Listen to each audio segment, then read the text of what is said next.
BJP Vijayakanth கிட்ட பேசிட்டு இருக்காங்க, விஜயகாந்த் பிஜேபி எதிரி காங்கிரஸ் கூட பேசிட்டு இருக்காரு. ஸ்டாலின் அவர்களை போன்று பிரச்சனையை பற்றி மட்டும் பேசுறது கிடையாது. ஜாதி ஜாதின்னு பேசிட்டு இருக்கணும். திமுக பேசுறாங்க ஜாதின்னு, அப்போ எங்க கூட நாங்க ஜாதி கட்சி என் கூட என் கூட்டணி வரணும். இந்த நமக்கு நாம மாதிரிலாம் கிடையாது. அவரும் யாராவது கெஞ்சிட்டு இருக்காரு, கலைஞர் அவர் யாராவது வாங்க வாங்கன்னு கேட்டுட்டு இருக்காரு. துணை முதலமைச்சராக இருந்த ஸ்டாலின் அவர்கள் இதற்கு தெளிவான விளக்கம் கொடுக்கணும். திமுகவுக்கும் அண்ணா திமுகவுக்கும் தனியாக போட்டியிட தைரியம் இருக்கிறதா, திராணி இருக்கிறதா? அனுமதி கொடுத்த அந்த கல்லூரிக்கும் அனுமதிக்கும் எனக்கும் அதுக்கு சம்பந்தமே கிடையாது. நேச்சுரோபதி அதற்கு மத்திய கவுன்சிலே கிடையாது. முழுக்க முழுக்க மாநில அரசு அனுமதி கொடுக்க வேண்டும். ஆயுஷ் என்றால் ஆயுர்வேதா, யோகா, சித்தா, ஹோமியோபதி, ஆயுர்வேதா, இதுதான் ஆயுஷ். இதுல நேச்சுரோபதி கவுன்சில் கிடையாது. இப்படி இருக்கின்ற நேரத்தில் 2008 நான் அனுமதி கொடுத்தேன் என்று ஒரு தவறுதலான செய்தி ஒரு எதிர்கட்சி தலைவருக்கு, அவர் என்ன விவரம் தெரிஞ்சாதானே நிதானத்தில் இல்லையா? அதாவது ஒருத்தனை பத்தி சொல்லணும்னா அது சரியான செய்திகளை போய் சொல்லணும். அதை யாரோ ஒருத்தர் சொல்லிட்டாங்கன்னா பத்திரிகையில என்ன வேணா எழுதிக்கலாமா? 2008 அந்த கல்லூரிக்கு திமுக அரசு, மாநில அரசு அனுமதி கொடுத்தது. பிறகு அஃபிலியேஷன் எம்ஜிஆர் யூனிவர்சிட்டி கொடுத்தார்கள். அதற்கும் மத்திய அரசுக்கும் வரத்துக்கு வாய்ப்பும் கிடையாது, இங்கே கொடுத்து விட்டார்கள். பிறகு அந்த ப்ரொவிஷனல் அஃபிலியேஷனை வச்சுதான் 2009 அட்மிஷன் செய்தார்கள். அப்பொழுது திமுக அரசு தான். 2010 திமுக அரசு தான். 2011 திமுக அரசு தான். 2011 கூடுதலாக திமுக அரசு ஹோமியோபதிக்கும் அனுமதி கொடுத்தார்கள். ஹோமியோபதிக்கு கொடுத்த பிறகுதான் அதுக்கு மத்திய அரசுக்கு போச்சு. நேச்சுரோபதிக்கு மத்திய அரசுக்கு போறதுக்கு வாய்ப்பு கிடையாது, இல்ல, அந்த ப்ரொவிஷன் இல்ல. இப்படி இருக்கின்ற நேரத்தில் அது எனக்கும் அதுக்கும் ஏதோ ஒரு உடந்த போன்று கூட திருமாவளவன் வேற. ஏன்னா அங்க இந்த கல்லூரி நடத்துறவங்க விடுதலை சிறுத்தை கட்சிக்காரங்க தான். கட்ட பஞ்சாயத்து அவங்களை போய் மிரட்டி, மாணவர்களை மிரட்டி இருப்பது அது எல்லாத்துக்கும் தெரியும். இதெல்லாம் நீங்க இன்வெஸ்டிகேட் பண்ணுங்களேன். இன்வெஸ்டிகேட் ஜேர்னல் இதெல்லாம் இன்வெஸ்டிகேட் பண்ணுங்க. யார் யார் எங்கெங்க எப்படி முறைகேடு அனுமதி கொடுத்தாங்க, எம்ஜிஆர் யூனிவர்சிட்டி ரெஜிஸ்டரை யார் போய் பார்த்தா, எவ்வளவு பணம் வாங்கினாங்க, இதெல்லாம் இன்வெஸ்டிகேட் பண்ணிட்டு எழுதுங்களேன். நீங்க ஏன் எங்களை எதை நீங்க டார்கெட் பண்றீங்க? ஆனா ஒண்ணு, எங்களுடைய வளர்ச்சி அந்த அளவுக்கு இருக்கு, அதனாலதான் எங்களை டார்கெட் பண்றீங்க. இப்படியும் நாங்க எடுத்துக்கலாம். நாங்கள் மிக வேகமாக வளர்ந்து கொண்டிருக்கின்றோம். பொதுமக்கள் எல்லாம் எங்களுக்கு ஆதரவு கொடுக்க தொடங்கிவிட்டார்கள். அதனால அவ்வளோ பெரிய வளர்ச்சி, எங்கே போனாலும் நல்ல ஒரு செய்திகள் வந்து கொண்டிருக்கிறது.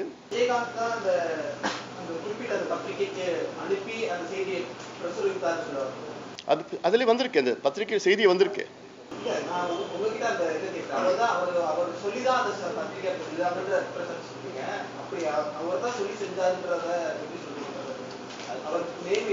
அவர் பேரே இந்த பத்திரிகையில் இருக்கு. அவர் விஜயகாந்த் அவருடைய பேரு இந்து பத்திரிகையில் போட்டிருக்காங்க. விஜயகாந்த் அலிகேஷன் சொல்லியிருக்கிறாரு, நான் தான் முறைகேடா கொடுத்துருக்கிறேன்னு சொல்லிட்டு அதில் போட்டிருக்கு. அதுக்கப்புறம் நான் பதில் சொல்லியிருக்கேன். நான் அதுக்கு என்ன கேட்டேன், விஜயகாந்த் அப்படி சொல்றாருன்னு கேட்டேன். நான் சொல்லினேன், அவர் நிதானத்தில் இல்லை போல இருக்கு சொல்றப்போ. ஏன்னா இப்படியெல்லாம் ஒரு குற்றச்சாட்டு வைக்கிறதுன்னா சாதாரண குற்றச்சாட்டு கிடையாது. ஏன்னா இப்போ அது கூடுதலாக நான் இப்போ ஒரு அறிக்கை விட்டு, நான் அறிக்கையில் என்ன சொல்லியிருக்கேன், விஜயகாந்தோடைய நெருங்கிய உறவினர் ஒரு மருத்துவக் கல்லூரி நடத்திட்டு வர்றாரு. அதில் கோடிக்கணக்கான ரூபாய் கேபிடேஷன் ஃபீஸ் வாங்கிட்டு இருக்காங்க. அதுக்கு ஒரு விசாரணை விஜயகாந்த் நடத்த சொல்லுங்களேன்.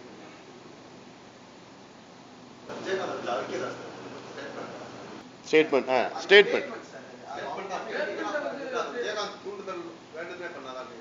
நிச்சயமா. அப்புறம் சம்பந்தமே இல்லாத ஒரு செய்தியை, எனக்கும் அதுக்கு சம்பந்தம் கிடையாது, சென்ட்ரல் கவர்மெண்ட்டுக்கு சம்பந்தம் கிடையாது. அப்படி இல்லாத ஒரு செய்தியை இருக்கு செய்தி நான் தான், அப்புறம் என்ன ஒரு இஷ்யூ இருக்கும் அதில் பார்த்துங்க. கொடுத்துருக்கிறாங்க. சித்தா அரசு கல்லூரியில் அங்கே இடமாற்றம் செய்யப்பட்டிருக்கிறார்கள். அதை வரவேற்கின்றோம். அது மட்டும் இல்லை, இதுக்கு சிபிசிஐடி என்கொயரி நடத்துங்க. சிபிஐ என்கொயரி நடத்தினா வெளியில் வரட்டும், யார் என்ன எங்க என்னன்னு சொல்லிட்டு. நீங்க சிபிஐ விசாரணை நடத்தணும், இதுக்கு முன்னாடியே நான் ஸ்டேட்மெண்ட் சொல்லிட்டீங்க. அப்போ வந்து இணையமைச்சராக இருந்த ஹோமியோபதிக்கு வந்து இந்த பங்காளூர் மனோகரலட்சுமி கிட்ட கண்ட்ரோல் வரும். இருந்தாலும் மத்திய அமைச்சராக நீங்க இருக்கும்போது அது உங்களுக்கு அது பொறுப்பு இருக்காது. அந்த ஹோமியோபதியில் இப்போ பிரச்சனையே வரலையாங்க. சித்தால தான் இந்த நேச்சுரோபதியான பிரச்சனை இருக்குது. அல்ல நான் இருந்தது ஒரு 2009 வரைக்கும் தான் நான் இருந்தேன். 2009 மார்ச் மாதம் வரைக்கும் தான் நான் இருந்தேன். நான் அதுக்கப்புறம் தான் அனுமதி கொடுத்துருக்காங்க. ஸ்டேட் கவர்மெண்ட் பொறுத்தவரைக்கும் அப்போ நீங்க வந்து கிளைம் பண்றீங்களா, இவங்க தான் ஸ்டேட் கவர்மெண்ட் தான் பண்ணிருக்காங்க? இப்போ நான் இவ்வளோ நாள் என்ன விளக்கம் சொல்கிறேன். நான் விடிய ராமாயணத்தை கேட்டுட்டு அப்புறம் நிச்சயமா திமுக கவர்மெண்ட் தான் கொடுத்தது. இதுக்கு என்னன்னா ஸ்டாலின் அவர்கள் இதுக்கு விளக்கம் தெரிவிக்கணும்.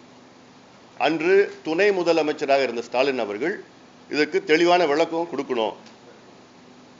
இது வந்து யார் கொடுத்தா, எந்த அடிப்படையில் கொடுத்தாங்க, அங்க இன்ஃப்ராஸ்ட்ரக்சர் இருந்ததா இல்லையா. அதனால இதெல்லாம் வந்து ஏன்னா அடுத்தடுத்த ஆண்டு வந்து அங்க எம்ஜிஆர் யூனிவர்சிட்டி தொடர்ந்து கொடுத்தது. 2011 ஹோமியோபதிக்கு அவங்களுக்கு அனுமதி கொடுத்துருக்காங்க. இங்க இருக்கு நோ அப்ஜெக்ஷன் எசென்ஷியாலிட்டி சர்டிஃபிகேட்னு சொல்றது. நோ அப்ஜெக்ஷன் சர்டிஃபிகேட் அது கொடுத்துருக்காங்க. 2011 ஆட்சி போறதுக்கு முன்னாடி கொடுத்துருக்காங்க. ஸோ இதெல்லாம் வந்து திமுக காலத்தில் கொடுத்தது. இது ஏன் வந்து இன்னைக்கு திமுக அமைதியா இருக்கு இந்த இஷ்யூல?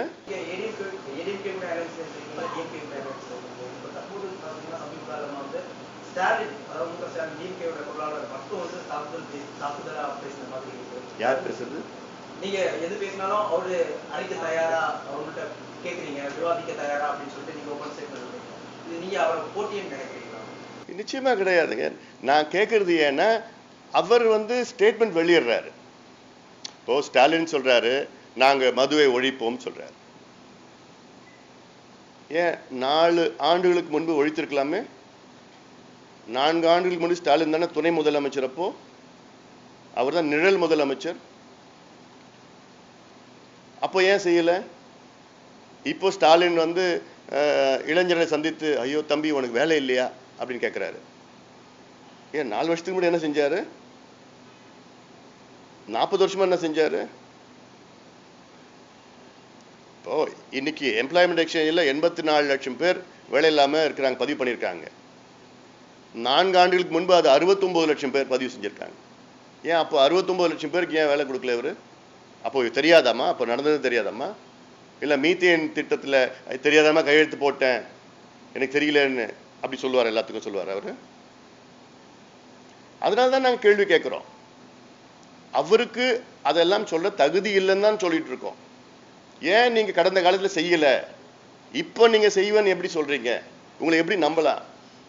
கலைஞர் மதுவை ஒழிப்போம், மது விலக்கை கொண்டு வருவோம் என்று 5 முறை இந்த 20 ஆண்டுகள் சொல்லிட்டு வர்றார். இப்ப சொன்னது 6வது முறை சொல்லியிருக்கிறார். இந்த 20 ஆண்டுகளில் 10 ஆண்டு காலம் அவர் முதலமைச்சராக இருந்திருக்கிறார். அப்ப கொண்டு வராத முதலமைச்சர் இப்ப எப்படி கொண்டு வருவாங்க? ஏன் அப்படி மதுவை ஒழிக்கணும்னு நீங்க சொல்றீங்கன்னா ஏன் நீங்க உங்களுடைய மது ஆலைகளை 6 ஆலைகளை மூடுங்களேன்.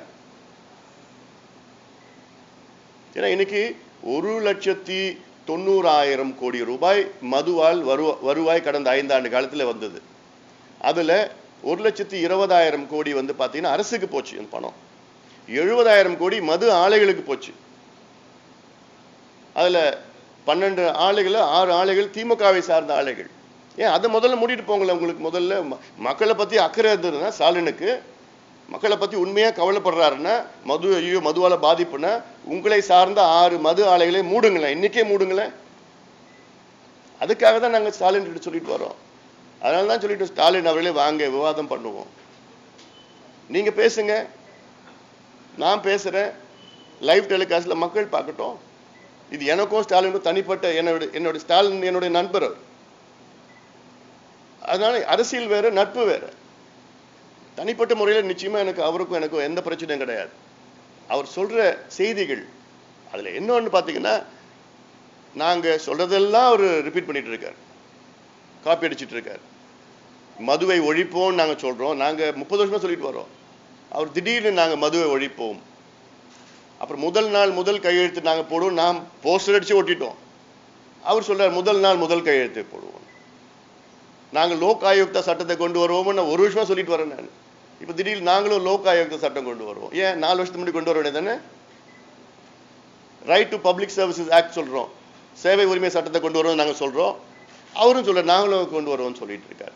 ஒரு மாவட்டத்திலேயே ஒரு மருத்துவக் கல்லூரி தொடங்குவோம் நான் சொல்றேன். அவரும் சொல்ற நாங்களும் ஒரு மாவட்டத்தில் மருத்துவக் கல்லூரி தொடங்குவோம். ஏன் கடந்த காலம் செய்ய வேண்டியதானே? யார் தடுத்தவங்கள கேட்குறாங்கன்னா எப்படின்னா பண்ணி செய்யலாமா, ஏமாத்தலாமா மக்களை? அதனால தான் நான் சொல்லிட்டு வரேன். தவிர அவர் மேலே எனக்கு ஒரு காழ்ப்புணர்ச்சியோ எனக்கு வந்து விரோதம்லாம் பர்சனலாக எதுவும் கிடையாது அவருக்கு. அவர் சொல்ற செய்திகள், இப்போ ஐடி செக்டர்ல ஏதோ வாங்கன்னு சொல்றாரு. ஐடி செக்டர்ல இன்னைக்கு அந்த ஐடி செக்டர்ல வெள்ளம் வந்ததுக்கு காரணம் திமுக அண்ணா திமுக தான். திமுக அண்ணா திமுக கூட்டணி இல்லைன்னு சொல்லிட்டீங்க. அதே நேரத்தில் தேமுதிக மேல இப்போ உங்களுக்கு அந்த குற்றச்சாட்டு விமர்சனங்கள் எல்லாம் முதல்ல இருக்கு. ஸோ அவங்களும் கூட்டணிக்கு வருவதற்கான வாய்ப்புகள் எப்படி, ஏதாவது பேச்சுவார்த்தைகள்? இல்லை, அதான் சொல்லிட்டு இருக்கோம். இப்போ எங்களுக்கு வந்து நாங்கள் யார்கிட்டையும் போய் பேரம் பேசுறதோ இப்படி அப்படியோ நாங்கள் யாரும் செய்ய போறது கிடையாது. செய்யறதுக்கு அவசியம் எங்களுக்கு இல்லை. வேற யாராவது எங்க கிட்ட வரணும்னா எங்க கூட வரணும்னா வரலாம். We have called open invitation for anybody except DMK and ADMK. சொல்ல வந்தாலும் வந்த மகிழ்ச்சி, எங்க தலைமை ஏற்றுக்கிட்டு இதில் வந்து எங்கெங்கே நிற்கணும் அதெல்லாம் வந்து தேர்தல் உடன்படிக்கையில் அதுக்கு தகுந்த மாதிரி நாங்கள் செய்வோம். நாங்கள் எப்படி சொல்ல முடியுங்க? அது அவங்க வந்தாங்கன்னா நாங்கள் கன்சிடர் பண்ணுறோம்.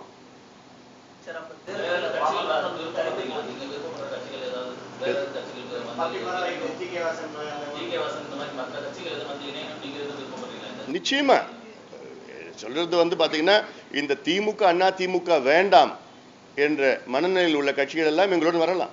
It's an open call for everybody. ஏன்னா இன்னைக்கு இருக்கிற மற்ற கட்சிகள்ல பாத்தீங்கன்னா இன்னைக்கு பலமான கட்சி பாட்டாளி மக்கள் கட்சி. எந்த அடிப்படையில் நான் சொல்றேன்? கடந்த காலத்திலே பாட்டாளி மக்கள் கட்சி 20 எம்எல்ஏக்களை நாங்கள் கடந்த காலத்தில் வெற்றி பெற்றிருக்கின்றோம். பிறகு 18 எம்எல்ஏக்கள் வெற்றி பெற்றிருக்கின்றோம். 7 எம்பிக்கள் வெற்றி பெற்றிருக்கின்றோம். மத்திய அமைச்சர்கள் கடந்த காலத்தில் இருந்திருக்கின்றோம். தனியாக போட்டிட்டு 20 ஆண்டுகளுக்கு முன்பு 4 வெற்றி பெற்றிருக்கின்றோம். இன்று பிரதான எதிர்கட்சி நாங்கள் தான். பேருக்கு தான் வந்து விஜயகாந்த் அவர்கள். ஆனால் இன்னைக்கு நாங்கள் தான் மக்கள் பிரச்சனையை எடுத்துக்கிட்டு அன்றாடம் என்னென்ன பிரச்சனை இருக்கோ எல்லாமே நாங்கள் இது பண்ணியிருக்கோம். ஆக எங்களுக்கு அந்த முழு தகுதி எங்களுக்கு இருக்கு. 14 ஆண்டு காலமாக வரைவு ஷேடோ பட்ஜெட் நிதிநிலை அறிக்கை வெளியிட்டிருக்கோம். 14 வருஷமா நாங்கள் பண்ணிட்டு இருக்கோம். 7 ஆண்டுகள் வந்து ஷேடோ அக்ரிகல்ச்சர் பட்ஜெட் வெளியிட்டு இருக்கோம். இன்னைக்கு வரைக்கும் இந்த 15 ஆண்டுகளில் தமிழ்நாடு முன்னேற்றத்திற்காக 25 ஆவணங்கள் டாக்குமெண்ட்ஸ் வெளியிட்டு இருக்கோம். அது ஹெல்த் எப்படி இருக்கணும், சுகாதாரம் எப்படி இருக்கணும், இது எஜுகேஷன் எப்படி இருக்கணும், சுற்றுச்சூழல், அக்ரிகல்ச்சரல், இண்டஸ்ட்ரியல் க்ரோத் எப்படி இருக்கு, இது ஒன்னொன்றுத்துக்கும் வெளியிட்டு இருக்கோம். ஆக இன்னைக்கு நாங்கள் வந்து ஒரு ஆக்கப்பூர்வமா இன்னைக்கு நாங்கள் பேசுறது என்னன்னா இன்னைக்கு இருக்கிற ப்ராப்ளம்ஸ் பத்தியும் அதுக்கு சொல்யூஷன் என்னன்னு நாங்கள் பேசிட்டு வரோம். ஸ்டாலின் அவர்களை போன்று பிரச்சனையை பற்றி மட்டும் பேசுறது கிடையாது. அதுக்கு சொல்யூஷன் என்ன? இது பிரச்சனை இன்னைக்கு இருக்கு. ஸ்டாலின் சொல்யூஷன் பத்தி பேச முடியாது. ஏன்னா பிரச்சனையே அவர் தான், அவர் கட்சியும் தான் பிரச்சனை. 50 ஆண்டுகள் அவரை பத்தி ஆட்சி வந்துட்டு இருக்காங்க. அதனால இதையும் நாங்கள் தெளிவாக நாங்கள் பேசிட்டு வரோம். எங்களுடைய நிலைப்பாடு நாங்கள் தெளிவுபடுத்தி இப்போ நாங்கள் இன்னும் ஒரு சில வாரங்களில் நாங்கள் வந்து கேண்டிடேட் லிஸ்ட் ஃபர்ஸ்ட் லிஸ்ட் வெளியிடுவோம். இன்னொரு செய்தி, நானும் இந்த சட்டமன்ற தேர்தலில் நான் போட்டியிட போறேன். நான் அது கட்சி என்ன எங்கே கொடுக்குதோ நாங்கள் போட்டியிட போறேன். நான் அதனால அந்த அளவுக்கு நாங்கள் வேகமாக நாங்கள் களத்தில் இருக்கிறோம். மக்கள் எங்களை ஏற்றுக்கிட்டு இருக்காங்க. மிகப்பெரிய ஒரு மாற்றம் வந்துட்டு இருக்கு. அதனால இன்னைக்கு அந்த மாற்றத்தை எப்படியாவது தடுக்கணும். இது வந்து ஒரு டெஸ்பரேஷன்ல இருக்கிறாங்க திமுக. அண்ணா திமுக அது முடிஞ்சு போச்சு. அது என்ன இந்த அம்மா செஞ்சாலும் ஒன்றாக போறது கிடையாது. That is a con party. இந்த எலெக்ஷன் பொறுத்த வரைக்கும் நிச்சயமா அது முடிஞ்ச கட்சி அது. ஏன்னா கடந்த கால வரலாற்றை நம்ம பார்த்துருவோம். 30 ஆண்டுகளில் எந்த கட்சியும் மீண்டும் ஆட்சிக்கு வரல. எவ்வளோ செஞ்சாலும் சரி. அதுவும் இந்த அம்மா ஒன்றுமே செய்யலை. ஊழல்லாம் சாதாரண ஊழல் கிடையாது, சட்டம் ஒழுங்கு கிடையாது, நிர்வாகமே கிடையாது. இப்போ கடைசி நேரத்தில் சாகிற நேரத்தில் சங்கரா சொல்லி கடைசி நேரத்தில் நான் இதை வெளியிடுறேன் அதை வெளியிடுறேன்னு சும்மா அது ஏமாத்து வேலை அது. அதனால என்ன வெளியிட்டாலும் ஒன்றும் ஆக போகிறது கிடையாது. 5 ஆண்டு காலம் தூங்கி கொண்டிருக்கின்ற அரசாங்கம், கொள்ளையடித்து கொண்டிருக்கிற அரசாங்கம்.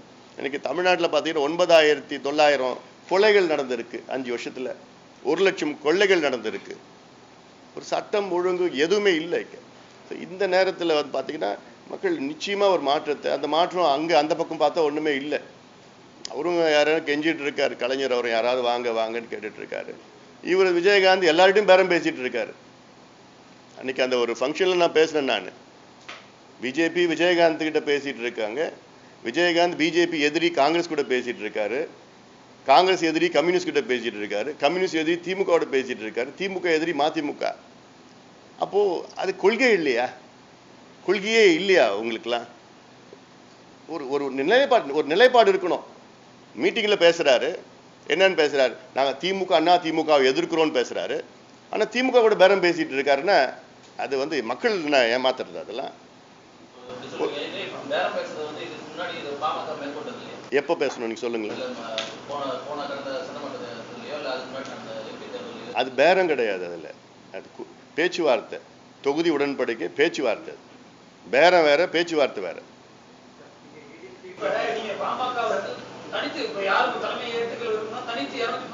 நிச்சயமா நாங்க தைரியமா நாங்க போட்டிடுவோம், உறுதியா. நாங்க 234 தொகுதியிலும் இப்ப எங்களுக்கு மனுக்கள் 234 தொகுதிக்கு வந்துட்டு இருக்கு எங்களுக்கு. அதனால எங்களுக்கு எந்த ஒரு தயக்கமும் கிடையாது. நாங்க தைரியமா நாங்க போட்டிடுவோம்.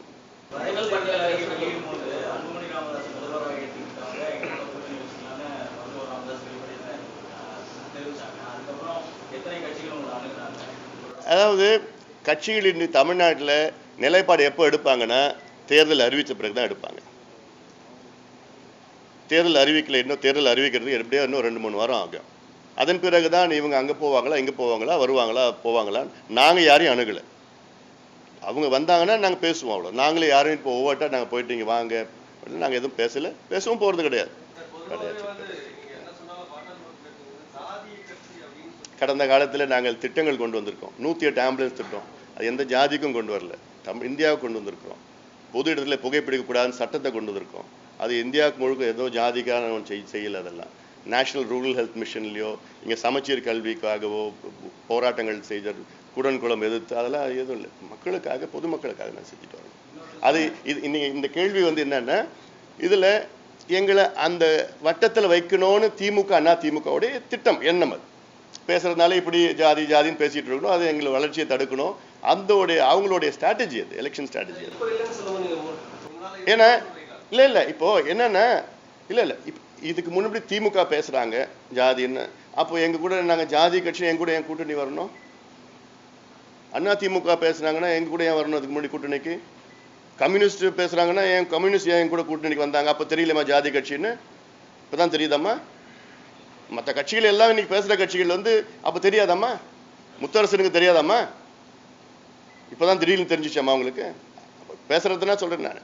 அதனால அவங்க கூட இருக்கிறப்போ நிலைப்பாடு, இல்லைன்னா வேற நிலைப்பாடுன்னா, அதனால இதில் எது தெரியுதுன்னா எங்களுடைய வளர்ச்சியை தெரியுது. அது கண்டிக்கிறோம். அதெல்லாம் அவர் கொஞ்சம் தைரியமான, அவர் வந்து கொஞ்சம் தைரியமான ஒரு நபர். he calls a spade a spade. அந்த அளவுக்கு தைரியம் இருக்கு. ஆளுங்கட்சி தவறு செஞ்சா அதை சுட்டி காமிக்கணும், அந்த தைரியம் அவருக்கு இருக்கு. அதை நாங்கள் பாராட்டுறோம். அவர் வீட்டை தாக்கியவர்கள் அந்த சம்பவத்தை கண்டிக்கின்றோம். அவர்கள் மீது நடவடிக்கை எடுக்கணும், காவல்துறை உடனே நடவடிக்கை எடுக்கணும், அவருக்கு பாதுகாப்பு கொடுக்கணும்.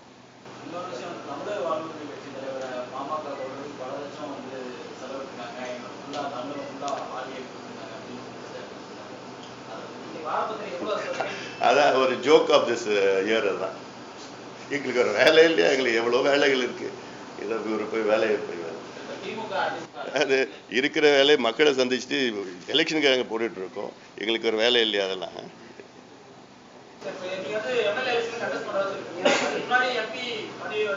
இது எல்லாம் கட்சி முடிவு பண்ணும்.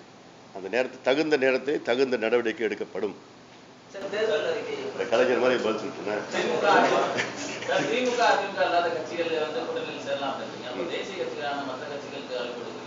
யார் வேணா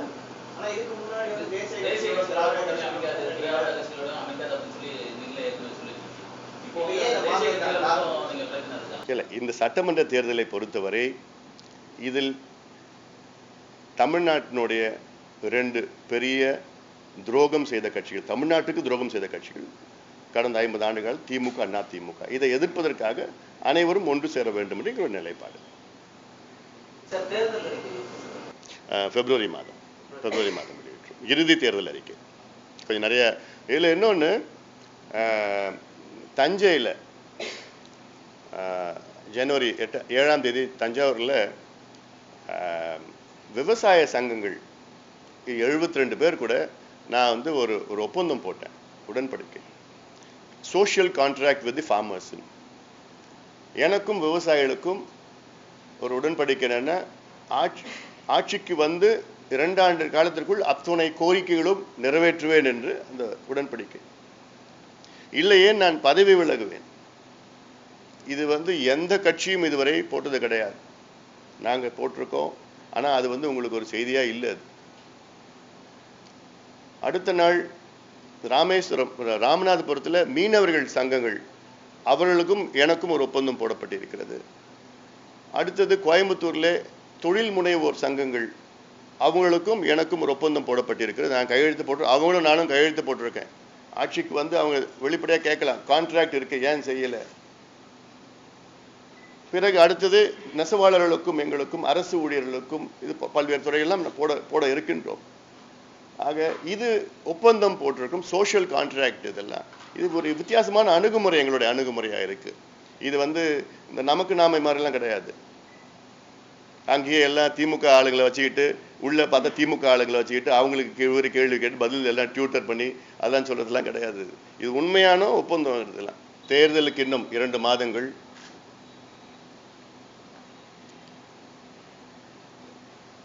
இவர்கள் இங்கே சேருவார்களா அங்கே சேருவார்களா என்று பரபரப்பான சூழல்கள் இருந்து வருகிறது. இந்த பேச்சுவார்த்தை, கூட்டணி பேரம், இதையெல்லாம் தவிர்த்து இருக்கிறது பாட்டாளி மக்கள் கட்சி.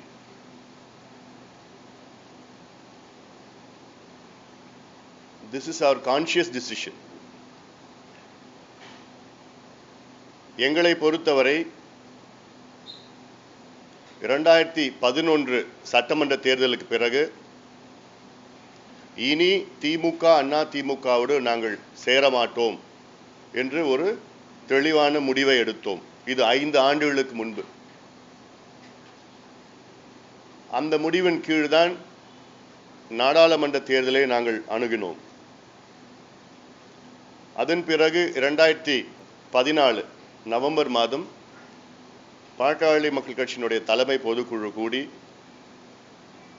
இந்த 2 கட்சிகளுக்கு மாற்றாக பாட்டாளி மக்கள் கட்சி தலைமை ஏற்கும் என்று நாங்கள் முடிவு செய்தோம். அதன் பிறகுதான் உங்களுக்கு தெரியும், பிப்ரவரி மாதம் 2015 என்னை பாட்டாளி மக்கள் கட்சியினுடைய முதலமைச்சர் வேட்பாளராக அறிவித்தார்கள். அதன் பிறகு அத்துணை மாவட்டங்களுக்கு சென்று மக்களை சந்தித்து மிகப்பெரிய ஆதரவை திரட்டி வருகின்றோம். 8 மண்டல மாநாடுகளை நடத்தினோம். கிட்டத்தட்ட 18 மாவட்டங்களில் மது ஒழிப்பு ஆர்ப்பாட்டங்கள், லட்சக்கணக்கான தாய்மார்கள், பெண்களை வைத்து நடத்தினோம். பொதுக்கூட்டங்கள், ஆர்ப்பாட்டங்கள், போராட்டங்கள், அறிக்கைகள். இன்று ஒரு பிரதான எதிர்க்கட்சி தமிழ்நாட்டில் யார் என்றால் பாட்டாளி மக்கள் கட்சி தான் என்று எல்லோரும் ஏற்றுக்கொள்வார்கள். எங்களுடைய அறிக்கைகள் எல்லாம் சயின்டிஃபிக் அனாலிசிஸ், அதில் ஆய்வுகள் செய்து, ரிசர்ச் செய்து, புள்ளி விவரங்களோடு நாங்கள் அறிக்கைகள்லாம் வெளியிடுவோம். அரசு செய்கின்ற தவறுகளை வெளிப்படுத்துவது நாங்கள் தான் முதலிடம். தேர்தல் அறிக்கையை நாங்கள் தான் முதலில் வெளியிட்டோம். அதன் பிறகு பல மாவட்டங்களுக்கு சென்று அதையெல்லாம் மக்களுக்கு சொல்லி வருகின்றோம். இந்த சென்னை வி வாண்ட் கேம்பெயின் 3 நாட்கள் சென்னையிலே நடத்தினோம். மிகப்பெரிய ஆதரவு அதற்கு வந்து கொண்டிருக்கிறது. நாங்கள் எங்களுடைய வேட்பாளர்கள் மனுக்களை நாங்கள் பெற தொடங்கிவிட்டோம். 27ஆம் தேதியிலிருந்து இன்னும் ஒரு சில வாரங்களில் முதல் பட்டியலை வெளியிட இருக்கின்றோம். ஆக இன்று முழுமையிலும் யாரையும் நம்பாமல் எங்களுடைய பலத்தை மற்றும் நம்பி, தமிழ்நாட்டினுடைய இளைஞர்களை நம்பி, பெண்களை நம்பி 50 ஆண்டுகள் இந்த 2 கட்சிகளும் வேண்டாம் என்று கோடிக்கணக்கான மக்கள் மனநிலையில் இருக்கின்றார்கள். அவர்களை நம்பி நாங்கள் களத்திலே தைரியமாக நாங்கள் இறங்கியிருக்கின்றோம். எங்களுடைய வளர்ச்சியை பார்த்து இந்த 2 கட்சிகளும் பயந்து இருக்கின்றார்கள். எப்படியாவது எங்களுக்கு பேரை கெடுக்க வேண்டும், அவதூறுகளை பரப்ப வேண்டும், இப்படி பரப்பிக் கொண்டிருக்கின்றார்கள். இது நல்லதுக்கு கிடையாது. அது மட்டுமில்ல, 66 வயது உள்ள திமுக இன்று தனியாக தேர்தலில் போட்டியிட பயந்து கொண்டிருக்கிறது, நடுங்கிக் கொண்டிருக்கிறது. 44 வயது உள்ள அண்ணா திமுக அதுவும் இந்த நிலைமையில் தான் இருக்கிறது. யாரும் எங்களுக்கு வேண்டாம் என்று சொன்ன ஜெயலலிதா அவர்கள் இப்பொழுது கூட்டணி பற்றி முடிவு செய்வோம் என்று சொல்லியிருக்கின்றார். ஆக சட்டமன்றத்திலே ஒரு சில நாட்களுக்கு முன்பு விவாதம் நடந்தது. ஸ்டாலின் அவர்களும் துரைமுருகன் அவர்களும் ஓ பன்னீர்செல்வம் அமைச்சர்களுக்கும் விவாதம். உங்களுக்கு தனியாக போட்டியிட தயாரா, தைரியம் இருக்கிறதா என்று இருவரும் விவாதம் செய்தார்கள். நான் இருவரும் கேட்கின்ற கேள்வி, திமுகவுக்கும் அண்ணா திமுகவுக்கும் தனியாக போட்டியிட தைரியம் இருக்கிறதா, திராணி இருக்கிறதா? எங்களுக்கு இருக்கிறது, பாட்டாளி மக்கள் கட்சிக்கு இருக்கிறது, உங்களுக்கு இருக்கிறதா? அடுத்தது, இங்கே எதிர்க்கட்சி தலைவர், ஒரு எதிர்க்கட்சி தலைவர், அது மக்கள் கொடுத்த மிகப்பெரிய ஒரு பொறுப்பு, பதவி. அது கான்ஸ்டிடியூஷனல் போஸ்ட். அது கிட்டத்தட்ட கேபினெட் அந்தஸ்துக்கு சமமான ஒரு நிலைப்பாடு. ஒரு எதிர்க்கட்சி தலைவருடைய பொறுப்பை வைத்து எதிர்க்கட்சி தலைவர், தமிழ்நாட்டில் எதிர்க்கட்சி தலைவர், தமிழ்நாட்டுக்கு கடந்த 5 ஆண்டு காலத்திலே ஒரு துரும்பு கூட செய்யவில்லை. 4.5 ஆண்டு காலமாக உறங்கிக் கொண்டிருந்த அவர் இன்று தேர்தல் வந்துவிட்டது என்று விழித்துக் கொண்டிருக்கின்றார். சட்டமன்றத்திற்கு செல்வது கிடையாது, தமிழ்நாட்டினுடைய உரிமைகளுக்காக எதையும் செய்தது கிடையாது. தேர்தல் வந்தால் வெளியில் வருவார்கள், இல்லையேன் உறங்கிக் கொண்டிருப்பார்கள். இப்படி ஒரு எதிர்க்கட்சி தலைவர். ஆக இன்று தமிழ்நாட்டினுடைய மக்கள் ஒரு நல்ல முடிவு எடுத்து விட்டார்கள். இந்த 2 கட்சிகளும் வேண்டாம் என்ற முடிவு தெளிவாக எடுத்திருக்கிறார். வெள்ளத்துக்கு பிறகு அது உறுதிப்படுத்தப்பட்டிருக்கிறது. காரணம், நாங்கள் போகின்ற இடங்களெல்லாம் அவ்வளவு வரவேற்பு, குறிப்பாக இளைஞர்கள் மத்தியில் அவ்வளவு வரவேற்பு, மாற்றம் வேண்டும் என்று வரவேற்பு இருக்கிறது.